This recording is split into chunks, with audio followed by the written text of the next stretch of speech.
Keçmiş Milli Təhlükəsizlik Naziri Eldar Mahmudovla bağlı daha bir məlumat mətbuatda yer alıb. Bu dəfə keçmiş nazirin Londondakı ən dəbdəbəli küçələrdən birində bahalı mənzil aldığı ortaya çıxıb.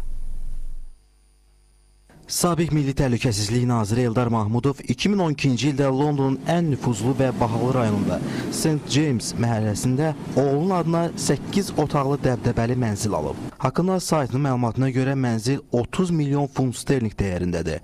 Londonun Realtor alqı-satqı şirkətlərindən fantastik qiyməti olan həmin mənzilin sabiq nazirin oğlu Anar Mahmudovun adına sənədləşdirilməsini təsdiqləyiblər. Anar Mahmudov hal-hazırda Londonda yaşayır. Virtual Azorg saytı yazır ki, Eldar Mahmudov korrupsiya və kriminal yolu ilə əldə etdiyi kapitalın böyük hissəsini Qərbdə məhz oğlunun şirkəti vasitəsilə legallaşdırıb. Londonun St. James məhəlləsində yaşayış üçün nəzərdə tutulan tikililər çox azdır. Bu rayonda inşaat işləri aparılmır, yeni binalar tikilmir. Ona görə də St. Jamesdə ev və mənzillər çox bahadır. Hətta bütün Böyük Britaniyada ən yüksək sayılır. Burada yaşayış sahələri deyəndə adətən nəhəng qədim ev və malikanələr, bir də bərpa edilərək müasir mənzillərə çevrilən tarixi binalar nəzərdə tutulur.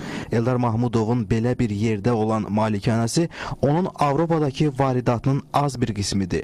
Milli Təhlükəsizlik orqanı əməkdaşı olmuş Ərəstun Oruclu deyib ki, Anar Mahmudov Avropada 48 milyon dollarlıq mülklərə sahibdir.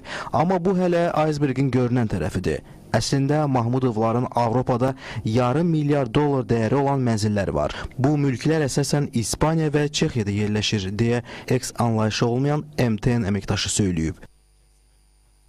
Eldar Mahmudovun işdən azad edilməsindən sonra Milli Təhlükəsizlik Nazirliyinin bəzi əməkdaşları tərəfindən sahibkarların incidilməsi, əsassız haqq tələb edilməsi, onların həbsə atılaraq pul istənilməsi, telefon dinləmələri, korrupsiyaları ilə bağlı cinayət işləri başlanılıb, Nazirliyin 20-yə də yüksək rütbəli əməkdaşı həbs edilib.